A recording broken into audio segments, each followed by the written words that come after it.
Bueno, vamos a empezar con un tema más de electrotecnia, en este caso dimensionamiento de conductores eléctricos. El cálculo de sección del conductor. Aquí tenemos un esquema en el cual debemos calcular la sección de este conductor que va desde este punto A, pasa por cada uno de los puntos y sigue, ¿no?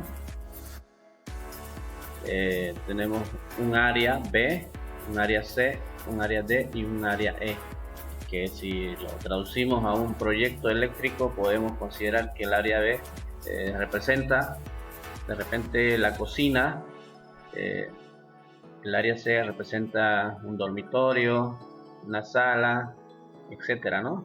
Depósito, y donde vemos entre el punto principal de distribución o acometida hasta cada uno de los puntos viene dada por una distancia, ¿no? Además, en cada área ya de acuerdo a normativa o cálculo se ha determinado un consumo en amperaje. Es lo que vamos a hacer nosotros en nuestro proyecto eléctrico. Y aquí nos da una fórmula general, ¿no?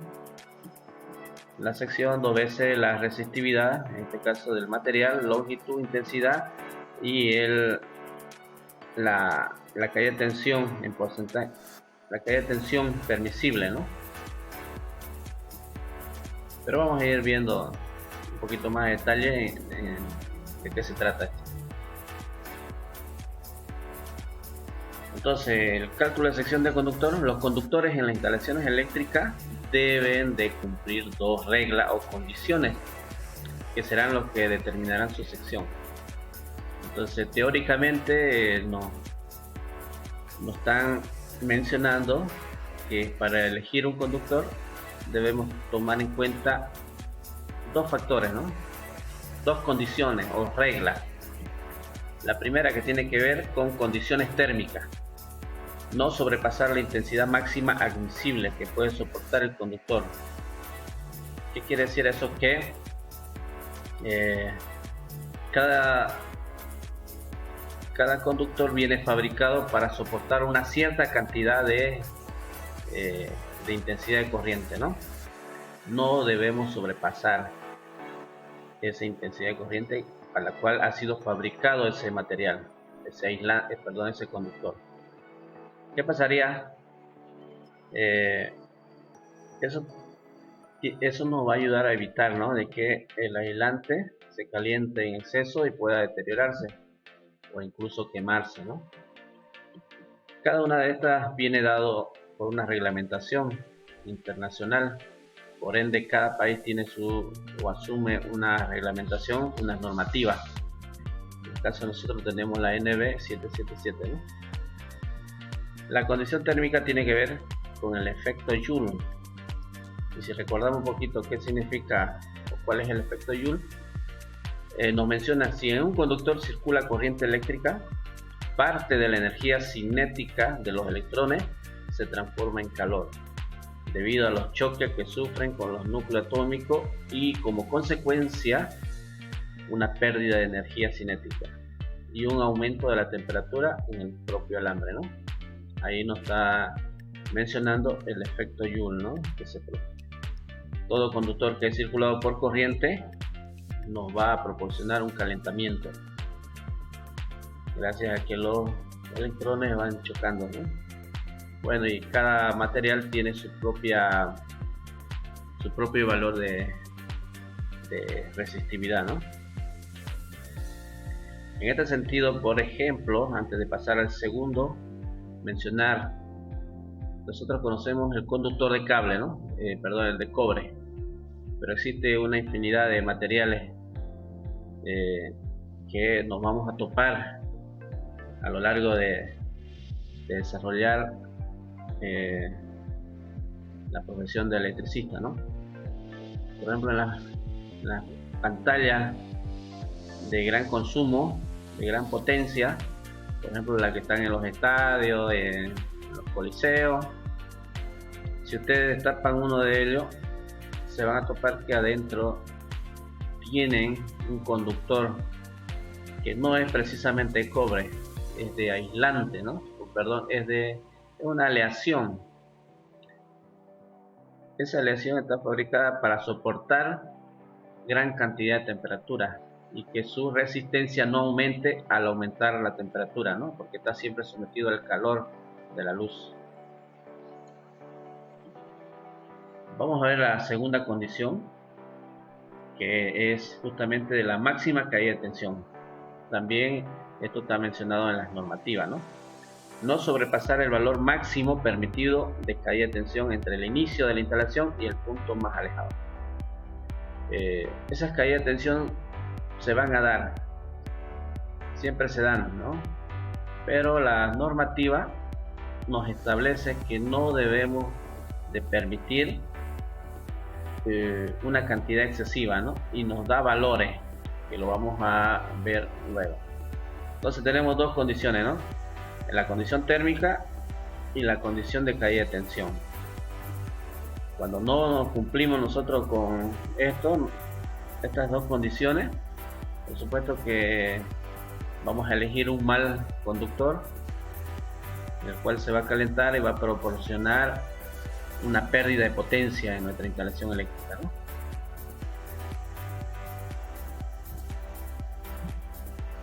El calentamiento de los conductores se produce porque los conductores tienen su propia resistencia eléctrica, ¿no? Dependiendo del material. Resistencia que se opone al paso de la corriente por ellos.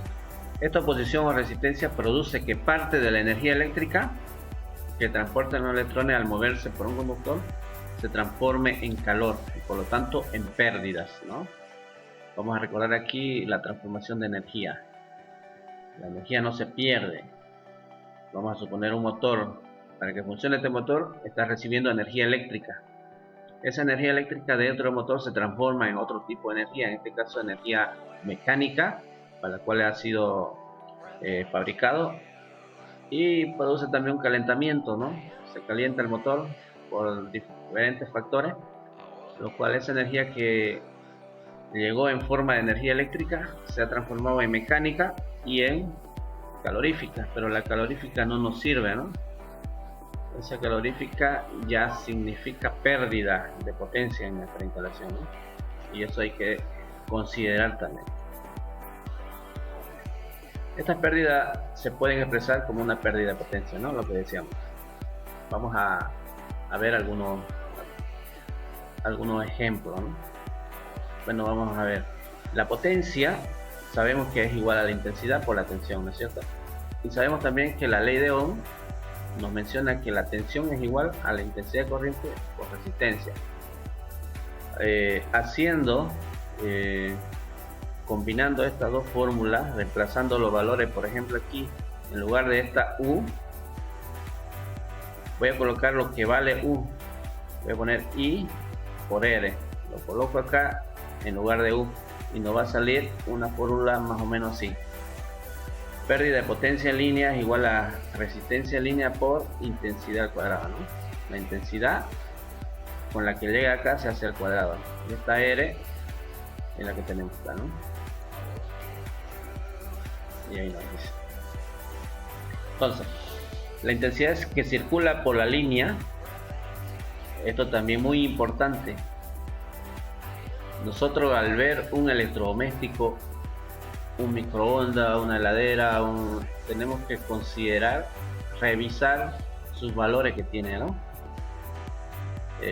O cualquier electrodoméstico que vamos a colocar, o un motor o carga, revisar su registro, su placa indicadora, donde nos va a mencionar a cuánta corriente debe funcionar, cuánta tensión y cuánta es su potencia. Y aquí nos dice la intensidad que circula por la línea, no podemos cambiarla. O sea que si dice que tiene que consumir 2 amperes, tenemos que hacer lo posible de que llegue los 2 amperes ahí, ¿no? Porque si no llegan esos 2 amperes, por supuesto que el equipo no va a funcionar, ¿no? Entonces, por lo tanto, si queremos conseguir pérdidas bajas y evitar estos efectos perjudiciales por el calor, debemos disminuir la resistencia de los conductores. ¿Cómo disminuimos la resistencia de un conductor? Esa es la pregunta, ¿no? La respuesta es sencilla, que ya lo habíamos visto en el anterior tema, aumentando la sección, ¿no?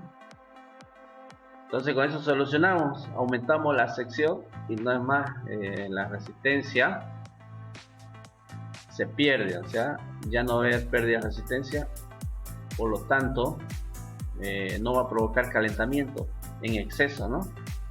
Pero hay que considerar algo. En un conductor a mayor sección, por supuesto, menor resistencia. Es cierto, ¿no?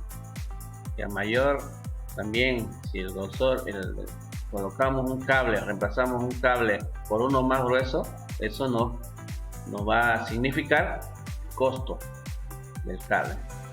No es lo mismo comprar un rollo de cable número 10 que comprar un cable número 14, digamos, hay una diferencia, ¿no? O de un cable de 1.5 cambiarlo por otro de 4 milímetros cuadrados, el costo se ve visible, ¿no? Entonces, por eso hay que elegir una sección adecuada, que no esté sobredimensionada y que no aumente demasiado o en exceso del costo o de la instalación, ¿no? Aquí estamos viendo algunos efectos, algunas consecuencias del mal dimensionamiento de los conductores, ¿no? Aquí sobrecalentamiento en el equipamiento y vemos los cables ya quemados, ¿no? Deterioro también de los equipamientos de protección. El costo de este material es un poquito elevado y cambiarlo cada vez es una inversión. Entonces, como electricista debemos aprender a dimensionar bien, de tal forma que los materiales que se van a utilizar en una instalación tengan su duración de acuerdo al ciclo de vida que tiene ese aparato, ¿no? Tenemos también en los domicilios, en la casa, que ocurren este tipo también de problemas, ¿no?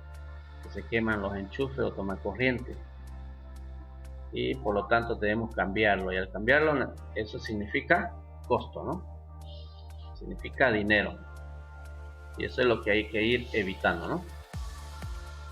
Entonces, al aumentar la sección, por supuesto que disminuye también la potencia perdida, ¿no?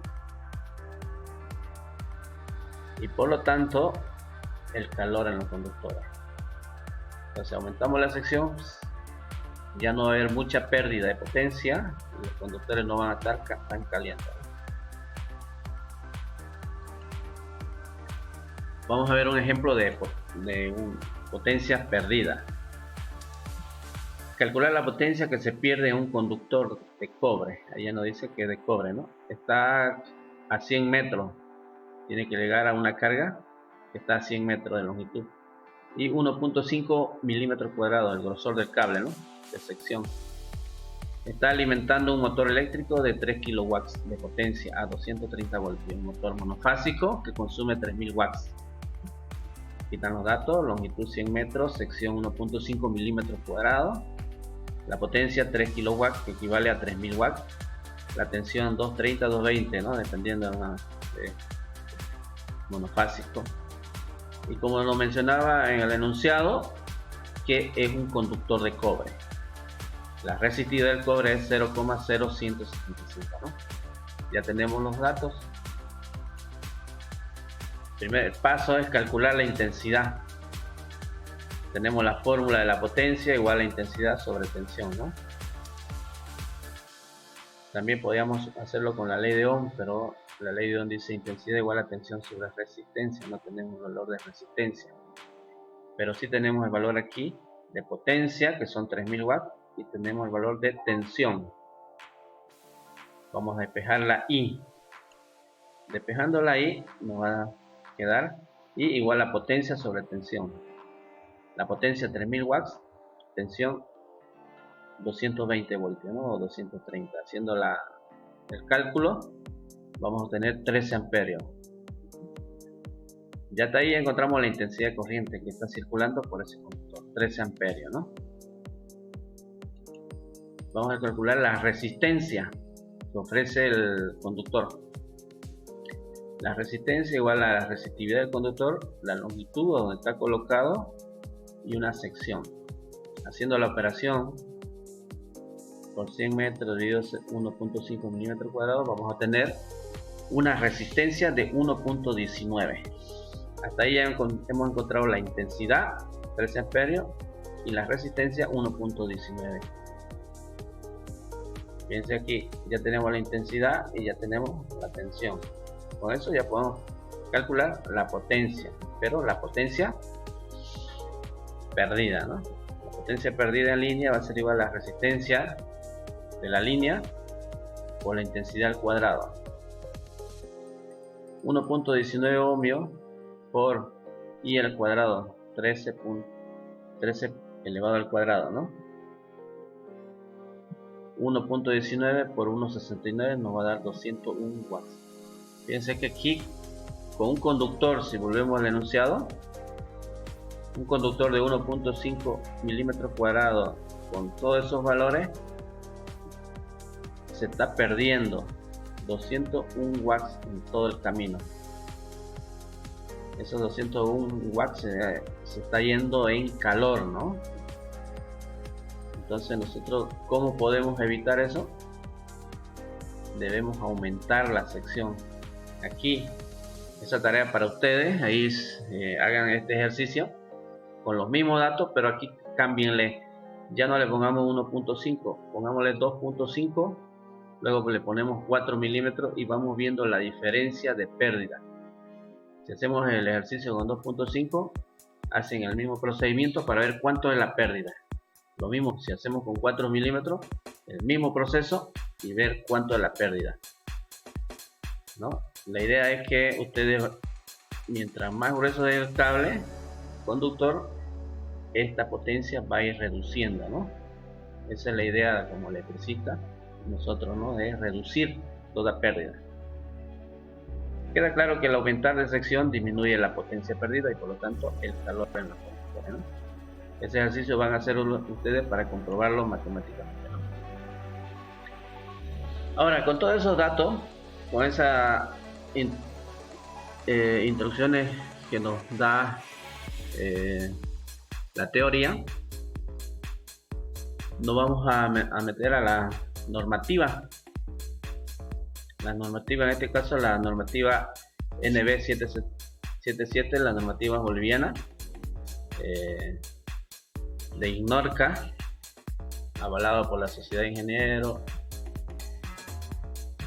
Entonces ellos en su enunciado, en las normativas nos dicen en el 2.9, dimensionamiento de conductores, se debe calcular por los siguientes métodos, ¿no? Son 3 métodos que hay que considerar y analizar para recién poder seleccionar un conductor adecuado.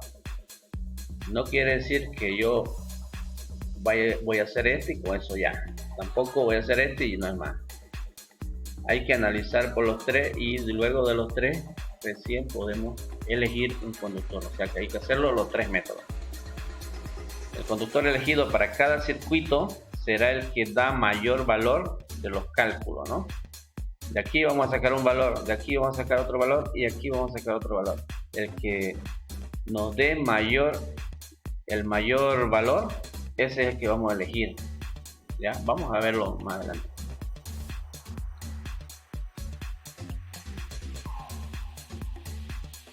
Vamos por la primera. El primero nos dice por capacidad de conducción de corriente, ¿no? Esto viene dado en tabla. Dependiendo de las normativas, estas son basadas en normativas internacionales, ¿no? Pero ya aquí ya contextualizado a nuestro país. Los fabricantes de conductores indican la cantidad de corriente que pueden llevar un conductor según el uso y tipo de conductor. La siguiente tabla muestra estos datos. Ya ustedes pueden conseguirse la tabla también, pero aquí son unos ejemplos, ¿no? O sea que cada fabricante le coloca al tipo de conductor que se va a utilizar cuánto de corriente puede soportar. Por ejemplo, aquí el 1.5 milímetros, bueno, aquí hasta 10 amperios, ¿no? 2.5 milímetros cuadrados, 18 a 21 amperios.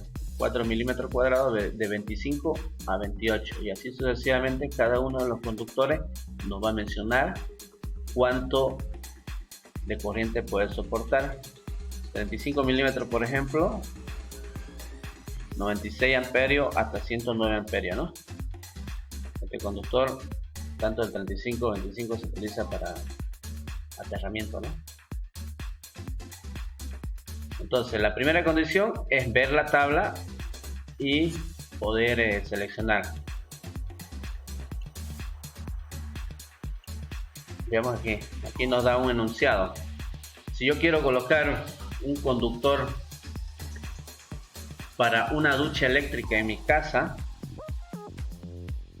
más o menos estos son los datos, digamos, potencia igual a 5000 watts a 220, haciendo la operación, ¿no?, de potencia. 5000 dividido entre 220, aproximadamente 25 amperes. Bueno, ya elegimos yo 25 amperes. Ya sé que ese conductor debe circular por ese conductor 25 amperes. Entonces debo buscar un conductor que sea capaz de soportar 25 amperes. Empezamos con el primero, este es hasta 10 nomás. El segundo de 18 hasta 21, no nos sirve. El tercero de 25, este sí nos sirve, ¿no? Está dentro de ese rango, de 25 a 28 amperios. Este podemos elegirlo nosotros. Entonces, en la primera condición ya elegimos 4 milímetros cuadrados para este enunciado de esta ducha eléctrica, ¿no? Vamos a ver el segundo. La segunda condición nos dice: cálculo de calibre mínimo permitido por norma. La normativa nos da los conductores mínimos que se deben utilizar dependiendo de la función, ¿no? Por ejemplo, para circuito de iluminación 2.5 milímetros, para circuito de toma corriente 4 milímetros, alimentador monofásico 6 milímetros cuadrados. Ahí nos está dando la normativa. Para trifásico 10 milímetros cuadrados. Si seguimos con el mismo ejemplo de la